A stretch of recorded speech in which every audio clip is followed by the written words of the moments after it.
Welcome to A1R Psychic Radio. You're here on Moonstruck TV with Amanda Hall, Psychic, all the way from the Gold Coast. Well, it's a very exciting week, is it not? The time of lovers. It's Valentine's Day week, and it's always an important, auspicious time, I feel, that whether you're in a relationship or not, I think we can always be kind to ourselves during this festivities of love. And Valentine's Day is one of those ambiguous sort of days that some people celebrate and some people don't. I've always been of the inclination that if you have someone special in your life, then this is the time that you should really recognise that and do something special with them. It's not always about spending a lot of money, but it can be about showing them in a kind, loving way that you really do appreciate them and you really are thankful that they are in your life.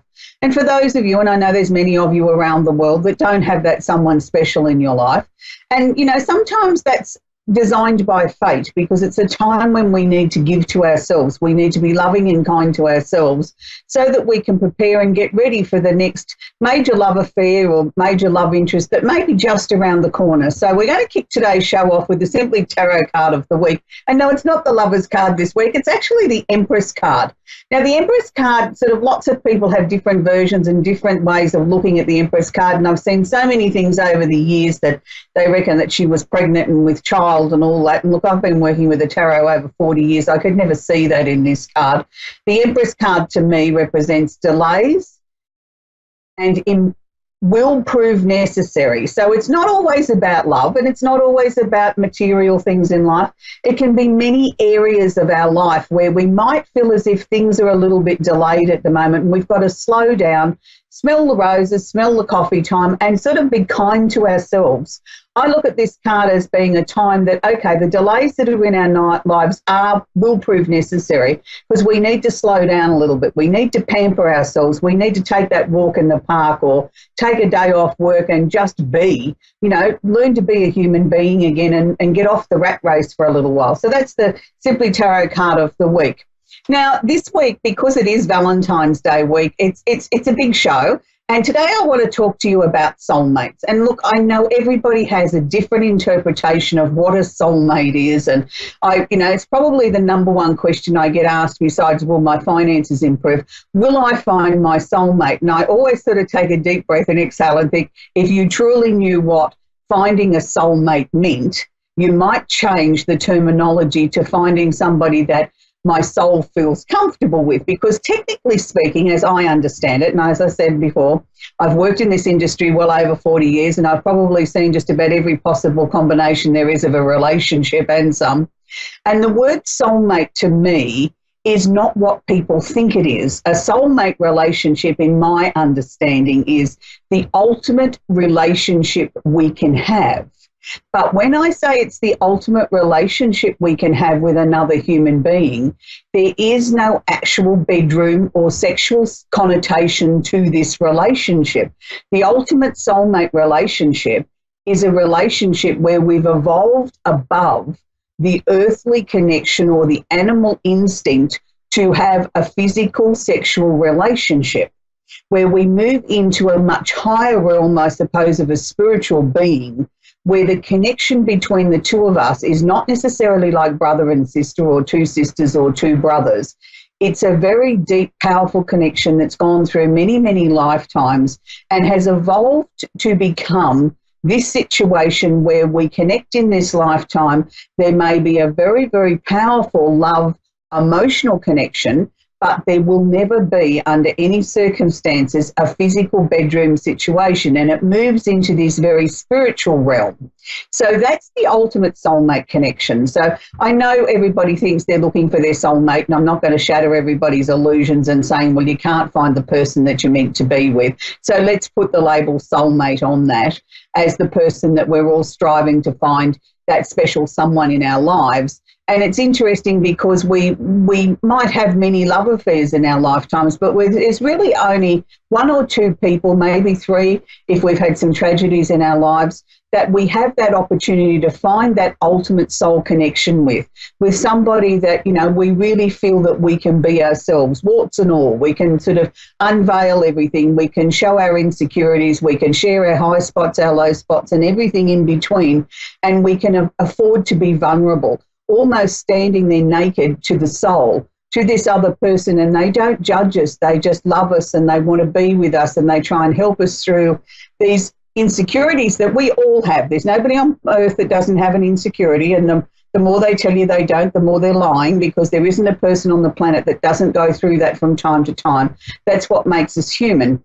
And that's why when we start looking at famous people and we see it very exaggerated, the tragedies or the things that they couldn't cope with, or they turn to drugs or alcohol as a way of trying to cope with their depression or their insecurities, and you think, why would those people be insecure? They've got everything. They've got fame. They've got good looks. They've got money. They've got everything. But they, like us, are human and still have their own little things that niggle away at them and cause them to look at things very differently.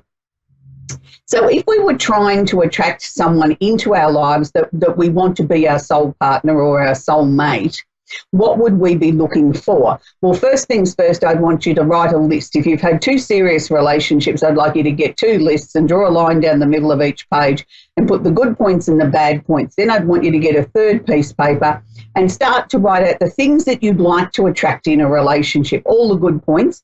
And then don't forget to put the things that you don't want. Now, this might sound a really peculiar thing I'm about to say, but I can remember one lady coming to me once and said, the most important thing to me is my new man has his own teeth. And I sort of was a little bit taken back by that, but she said, I really can't handle people taking their false teeth out and leaving them in a glass by the bed. She said, it physically makes me ill. And I said to her, well, okay, put that at the top of your list. You know, when I was teaching a soulmate workshop and how to attract your perfect partner. And, you know, that was really important to her, where everybody else thought that was peculiar and they wanted money or they wanted somebody with brown hair or a certain height or a certain bank balance. But this was really important to this lady, and it wasn't something that we should underestimate. If something really annoys you enough that you don't want that, make sure you put that on your list and keep reading your list out every day, the same time of the day, for the first 7 days, and then once a week at the same time until your soulmate arrives. But you can also speed the process up or enhance it to come a little bit quicker by purchasing one of these wonderful soulmate candles here that I have here this morning. This is our extra large soulmate candle, and what this will do for you is you write your list out. Before you read it out aloud to the universe every day at the same time for 7 days, you're reinforcing to the universe what you do want in a soulmate or a new loving relationship, and clearly what you don't want. Don't forget to put on the bottom of the list you wanted in this lifetime and you'd like it now. Now, the universe doesn't always accommodate today, but it knows that you're serious and you're ready for this new relationship. And don't forget to sort of get your best girlfriend to have a peruse over the list, because she might have remembered a couple of things that you've forgotten, because she's the one that's been there through all your other trials and tribulations of love. So she probably knows more what you need than you do. So it's a really important thing. 15 minutes to 2 hours a day, read your list out, pop your list underneath the candle, putting the candle on a coaster, never directly on the furniture, and then leave it alight for 15 minutes to 2 hours. And the reasons why we don't want the candle on directly on the furniture, the glass container itself can get hot. The soy wax itself doesn't get hot, but we want to sort of try and minimise with the atmospheric changes in the air. If you're going from one season to the other, sometimes the temperature can drop really quickly and the glass doesn't have time to cool down, where if it's on a coaster, it's less likely to sort of shatter or crack. I've only ever had that happen once, but it's something that I do warn everybody about, because it can be a hazard. As I said, it's only ever happened to me once, but I don't like to leave things to chance.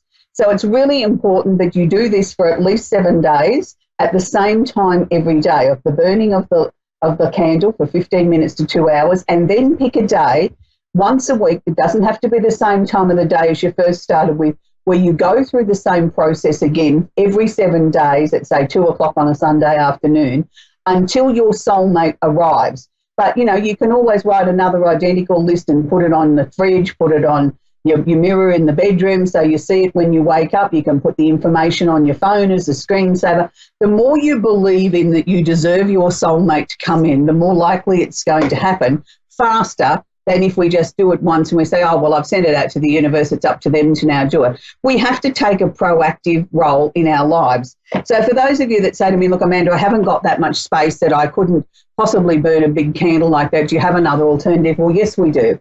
We have a gift box set. This week what I've done is I've made it up of 2 soulmate candles at either end, and I've put a love candle in the middle.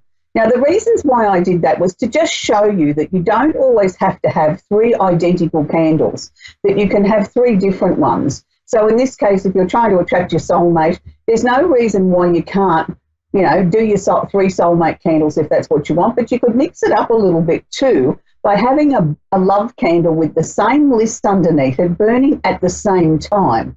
Now, I'm not necessarily going to say to you that that's going to speed the process up, but it certainly reinforces to the universe that this is what you're looking for. You're not just looking for your soulmate, you're actually looking for a love interest as well, the two to be combined together. So for those of you that don't want to work with a flame, I can suggest to you you can purchase a melt warmer. These you can pick up in a variety store, supermarket. Here in Australia, around about $15. They're electric. 2 teaspoons of the soy wax, pop into the dish on the top at the beginning of the week, adding a half a teaspoon a day. Now, if you're going to just work with straight soulmate, that's all you do. But if you want to work with a combination of the soulmate and the love, then you'd make 1 teaspoon of each. This is something that you can keep going all the time. Put your list underneath, read it out loud as you flick it on. This can be safely left in your home or your office going all day while you're at home. Obviously, turn it off if you're leaving the home. But this is much safer alternative than using flames, and particularly at this time of the year here in Australia where it's summertime and we've got so much humidity and we've all got air conditioners and fans going. It sometimes is a little bit dangerous to burn a candle then, even if you think it is safe and you're sitting with it. So that's my suggestion there. So this week we're going to do our little quickly astrology lesson, and this week I was really excited that it coincided nicely with soulmates, because this week we're looking at the male famous actor for Virgo, and I'm really excited to say it's the one and only Richard Gere. I mean, who couldn't say he was everybody's sort of dreamboat, everybody's sort of soulmate? Everybody sort of looked at Richard Gere and just melted. You know, there was just something about those eyes and that smile. But lots of people don't know that Richard Gere is a very serious sort of actor. He started out on the stage when he was quite young. He's been on Broadway. He is actually very musical. He's a singer and a composer as well. And for most people, I think they probably remember him as the amazing lead actor in Pretty Woman along with Julia Roberts, and the unusual love story of a very powerful, successful businessman, you know, engaging the services of a lady to accompany him to events for the week, and happens to fall in love with her and comes back and sort of proposes to her in his limousine instead of on his white stallion. And it was everybody's, you know, feel-good movie of Pretty Woman. But I don't think a lot of people realise that the piano section in that movie that actually Richard Gere composed and wrote especially for the movie. He's been known to sort of put his name to a lot of things that are really important and close to his heart. But I think one of the most important changes that Richard Gere made in his life was, as far as his life was, his belief system. He was born a Methodist, and when he was very, very young, he started to look very seriously at the Buddhist tradition. He was starting to become disillusioned with the way that he saw the world and people's beliefs, and he knew that he wanted to become a serious actor, but he also knew that he had to keep himself very grounded. So Buddhism really became quite a fascination for him and a way of life. Today, he's more into the Tibetan monk side of Buddhism, but he still holds his beliefs very, very close to his chest and very close to his heart. And it's something that he tries to do, is live his life in a very positive, dynamic way each and every day. So I think today it's only fitting, you know, that we're having the Valentine's Day show, that we salute Richard Gere and Julia Roberts for Pretty Woman. And maybe it's a movie that we might want to all sort of stream or get it out of our DVD library and watch it again, and just the power and the love of what the magic of what the power of love can do. That, you know, love finds us in the most unusual ways. I know it's only a story, but it's a nice fantasy and a nice story for Valentine's Day. So a little quick trip around the universe before we take our first caller. And this week we all need to be very much aware of, we have Mars, the planet of action, and the planet of war, and the one that sort of motivates us to get up off the sofa and do something constructive in our lives, and sort of gives us that, yes, yes, yes, I'm going to do this, I'm ready to take the world by storm, is actually conjunct or holding hands with the planet Uranus. Now, the planet Uranus is a little bit like the planet of destruction. Uranus can be a positive planet and it can be a destructive planet at the same time. Uranus is the planet of the unusual and the unexpected happenings. It's like the bolt of lightning. It's like the something that happened so quickly we never saw it coming. They're holding hands. So when you get these two dynamo powerhouses holding hands together, in the sign of Aries, which is fiery, outspoken, me first, wanting to have everything sorted out quickly, doesn't want to wait for anything. It's a very powerful, fiery, electric combination. Now, what does this mean for us personally? It means, yes, it's a great time to start something new. There could be doors that could fly open very, very quickly, particularly if we're able to present our case in a way that, you know, we really believe in what we're doing and we're very passionate and definite and ready to go forward with it. On a more negative side, it can be a time where arguments can come out of nowhere, people can say things without thinking, and things can come out wrong. And it's because we're so driven by me first, I'm right, my way is the only way, and I can't see it from anybody else's point of view, that we can sometimes sort of come across as being a bit aggressive or a bit bombastic or not being considerate of the other person's needs. Now, this just doesn't apply to politics. It applies right across the globe in every walk of life. So I'm going to ask you for the next 7 days, stop and think before you open your mouth, particularly if it's something that could be aggressive, explosive, something that could hurt somebody else, or it could be something that you might want to retract later. Just stop for that split second and say, is this the right time to open my mouth? And I think if we all do that, I think we can have a much more pleasant time. But as I said, on the positive side, doors can fly open to things that you never thought was possible, because you've got this positive electric attitude and you've got this real pizzazz, and, you know, you're very convincing to people that you know what you're talking about, you're passionate about it, and it really is resonating with your soul, and it's something that you truly believe in. And it's the time to sort of go into those meetings if you need to and impress somebody with something, not necessarily the time for a pay rise, but if you're trying to get a new venture off the ground or trying to get funding for a new business, this is the perfect time for that. So don't forget, you can join our newsletter over at amandahallpsychic.com.au. When you sign up for our newsletter, you'll get a free astrology chart, and that's where you can book a more private reading with me. Now, we're going to take our very first caller today, and that's Talia in Rigby, Idaho, USA. Oh, are you there, Talia? I'm here. How can I help you tonight, sweetie? Do you have a question for me? I do. I am actually searching for my mother's birth parents. Right. And okay. I've done the ancestry DNA and came up with a 0. Right. And so I'm trying to come up with other ways to search for them. So you have no knowledge of them at all, like no photographs, no names, no locations, no anything? No, nothing. No, my mother was adopted, and right. She passed away when she was 21, so I was raised with my grandparents, so those were her adopted right. parents. And I have no information at all as to where she came from or anything like that. Okay, so you've obviously looked in, you know, what I would consider the obvious places, like going back to maybe an adoption place to see where you would start for that era, you know, whether there was any records, and you found nothing in those areas, I'm assuming. No. Yeah, this is a really tricky one because, I mean, with your mum passing at such a young age and being adopted, and I'm assuming now your grandparents have passed as well, have they? Yes, they have. Yeah, so you've got really no source of anywhere, have you, to start? It's interesting because when you first started talking about it, they showed me the symbol of this was completed, as if, you know, like I wouldn't like to say to you, you're wasting your time, but that was the first symbol that they were showing me, was that this project was completed. So I can only take from that, it doesn't matter where you go, I don't know that you're going to find anything. But I'm a person that I'm not disputing what spirit gives us, but what I'm going to say on a very practical, earthly level, I don't believe that we should ever give up. I think there's always a way. We just haven't found it yet. Can I suggest something sort of which might seem obvious and to somebody else might seem random, but this is just what I would do in your situation where you've exhausted every other what would be considered logical angle. I would take a photograph of your mother, if you've got one as a young child, and put that on social media and ask if anybody's got any information about this woman. You know, that might sort of trigger something in somebody else that they think, oh, that could be, you know, my mother's child she gave up or something like that.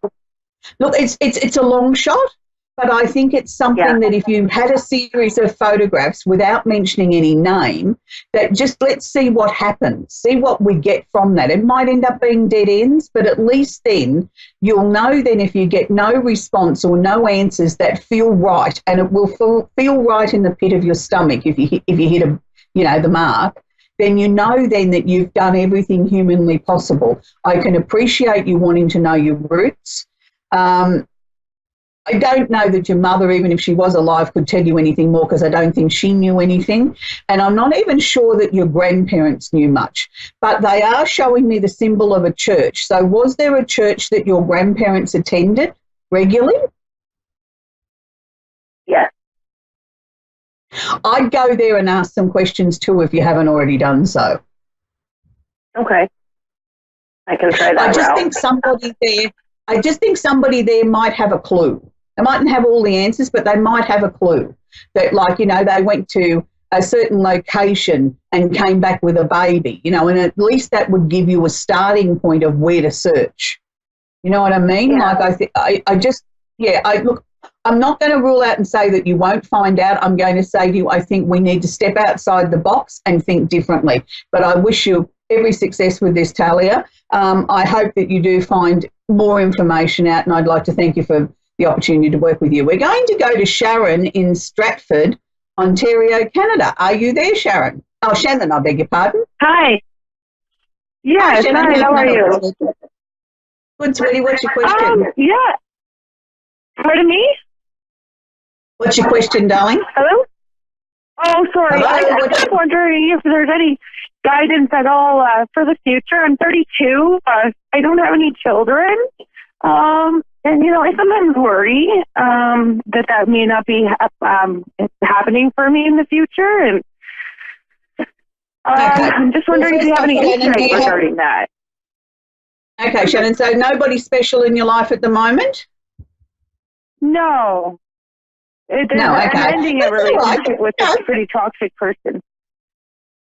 Okay. Darling, look, I don't feel that 32 puts you over the hill, that, you know, you're never going to get married, never produce a family or anything like that. Yes, your biological clock's ticking, and yes, we are running out of time, but I don't think we're at the desperate point yet that we can say that we've only got a couple of weeks and if we don't find somebody. But I appreciate your concern. As far as the last relationship that you're in, I'm still feeling there's a couple of question marks there that need to be sorted out, resolved, let go of. I don't think you've quite let go of that relationship yet, and that's something I think you do need to work on rather quickly, and let's cut that loose so that we can free everything up so that you can attract somebody new. They are showing me the middle of the year is the strongest time this year when you're going to attract somebody. So I'm going to say May, June, July, and I've got a very tall, dark-headed man coming in. I'm going to say the hair's almost black. If it's not black, it's a very, very, very deep brown. It's probably quite long by today's standard. It's just below his ears. It's fairly straight. He's got an interesting face. I wouldn't say he's a pretty boy, and I wouldn't say he's rugged handsome. I'd say he's a combination of both. He's got a very interesting face. You can tell that he's a deep thinker. The eyes are incredibly powerful. He smiles, but he doesn't smile enough. He's got a very, very pretty smile, or an attractive smile for a man, and I'd like to see him do that more often. But I think because his life has been not so much a struggle, but it hasn't been the easiest of lives, he's sort of maintained this sort of poker face sort of demeanour that, you know, people aren't able to read him emotionally, and that's the way he's been able to cope with things throughout his life. Look, I think he's a lovely, lovely man. There's a real gentleness there. I think when the two of you meet, it will be at an unusual sort of outdoor gathering. It's something that you'll attend with a friend. It's not something that you would normally go to. And you sort of think, oh, I don't even know whether I want to go to that. Look, go to anything that you're invited to. This is where you're going to meet him. I think the relationship will be fairly steady to begin with, but I think it'll pick up intensity over the months. And I think within 12 months, the two of you are planning a wedding and getting married and talking about babies and whatever else. Look, I don't think you're going to have a hugely big family. I definitely see one. I see the talk of a second one, but I'm not sure whether that's going to happen, Shannon. I'm not going to rule it out. I'm saying definitely one, and then there's talk of another one.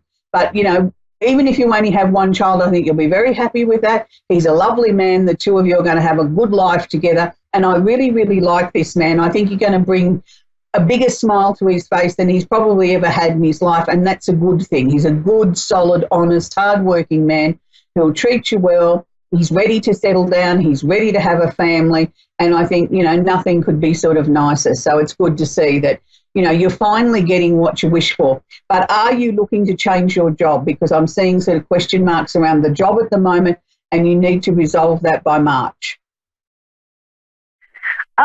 Yeah, I'm actually heading off to a rehab center for the month of March, and coming back, looking to get back into, going to get back into my job for April for tourist season here, which is a serving job. Okay, good. No, well, that's good then. That's good because they're showing me that'll be successful. Okay, Shannon, that's where we've got to leave it, sweetie. We're nearly at the end of the show.